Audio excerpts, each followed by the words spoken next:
Akhir-akhir ini, sorotan terhadap buzzer semakin tajam. Buzzer diangkat jadi cover story atau headline di koran Tempo.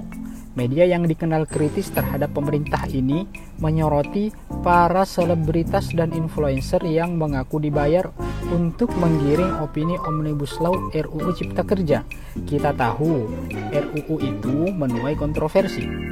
Sorotan kepada buzzer semakin heboh setelah Indonesia Corruption Watch atau ICW mengekspos hasil penelitian. Negara menggelontorkan 1,29 triliun rupiah untuk komunikasi digital, termasuk membayar para buzzer. Netizen di Indonesia umumnya mengenal buzzer karena kegiatan politik. Buzzer bahkan dikonotasikan dengan dunia politik. Dari sejarahnya, buzzer di Indonesia memang populer karena pesta demokrasi, khususnya momentum politik Pilkada DKI tahun 2014. Lalu buzzer tambah beken setelah dilibatkan ke dalam tim kampanye dan tim pemenangan di Pilpres tahun 2014. Hingga hari ini, buzzer bahkan digandeng sebagai tim komunikasi pemerintah atau dipekerjakan oleh pihak-pihak yang berkepentingan dengan kebijakan pemerintah, seperti kasus Omnibus Law RUU Cipta Kerja yang lagi heboh itu. Meski seringkali disangkal, tidak diakui, tapi eksistensi buzzer tidak bisa disembunyikan. Konotasi negatif dan stigma terhadap buzzer merupakan masalah yang perlu diluruskan. Pertama, buzzer selalu diidentikan dengan politik. Padahal dalam bahasa Indonesia, buzzer berarti pendengung. Buzzer merupakan pekerjaan yang lahir dari strategi komunikasi bisnis dan taktik pemasaran, tepatnya buzz marketing. Kita akan ulas sejarahnya di bagian lain video ini. Kedua, terjadi overgeneralisasi. Semua orang yang menggalang opini dilabeli sebagai buzzer bayaran, padahal tidak demikian. Ada yang mengamplifikasi sebuah informasi secara sukarela karena alasan rasional atau alasan emosional. Ketiga, buzzer seringkali disimplifikasi. Banyak yang tidak bisa membedakan 3 aktor komunikasi digital yang populer. Bukan cuma buzzer, tapi ada juga influencer dan key opinion leader. Apa bedanya? Berikut penjelasannya.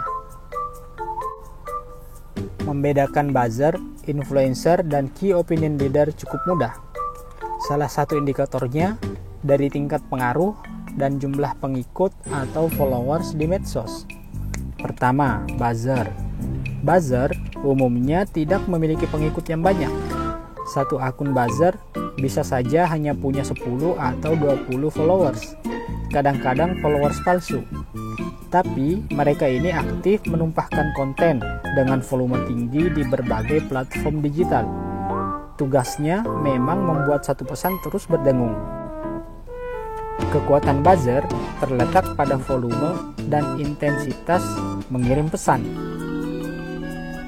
Kedua, influencer, yaitu figur atau sosok yang punya basis pengikut dan penggemar yang besar. Kategori influencer ada bermacam-macam. Ada nano influencer, micro influencer, dan makro influencer. Klasifikasi tersebut lagi-lagi berdasarkan jumlah pengikut.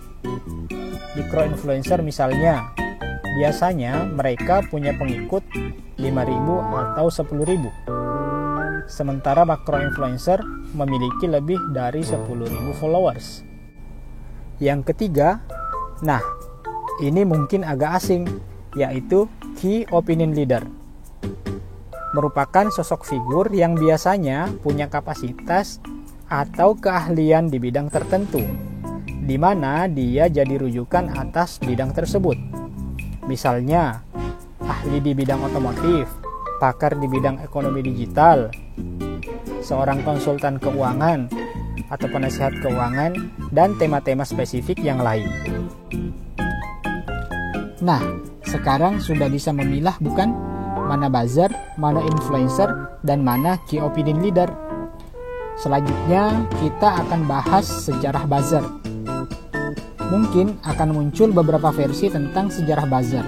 Versi yang akan disajikan ini bertitik tolak dari pemasaran gerilya atau guerrilla marketing yang diperkenalkan oleh J. Conrad Levinson pada tahun 1984. Pemasaran gerilya merupakan taktik pemasaran yang dilakukan bak perang gerilya. Amunisi-amunisi pemasaran dimuntahkan di pusat-pusat keramaian. Tujuannya menciptakan buzz atau dengung. Nah, buzz marketing inilah yang kemudian melahirkan profesi buzzer. Sayang sekali, ketika diadopsi ke dunia politik, buzz marketing jadi tercemar, melompat keluar dari kewajaran, sebab menggunakan cara-cara yang tidak sehat. Misalnya, menyerang pribadi kompetitor, mendengungkan hoaks dan fitnah, bahkan cenderung mengakibatkan perpecahan sosial. Nah, dari sinilah akar masalahnya, sehingga buzzer dilabeli dengan stigma negatif. Buzzer dimanfaatkan oleh para petualang politik secara serampangan. Nah, sekarang jadi clear kan, yang dipermasalahkan oleh masyarakat bukan profesi buzzernya, tapi bagaimana cara mereka menyampaikan pesan, memanipulasi informasi, menggiring opini yang keliru, melakukan propaganda palsu, agitasi, hingga provokasi. Praktik-praktik seperti itu yang menimbulkan sentimen negatif kepada buzzer. Komunikasi yang memang bertendensi menciptakan kegaduhan. Semestinya, para buzzer ini menyampaikan informasi secara elegan dan afirmatif. Informasi positif layaknya orang yang sedang berjualan menawarkan produk kepada audiens, bukan malah melontarkan caci maki. Hasilnya ya pasti jadi bumerang, minimal menuai antipati.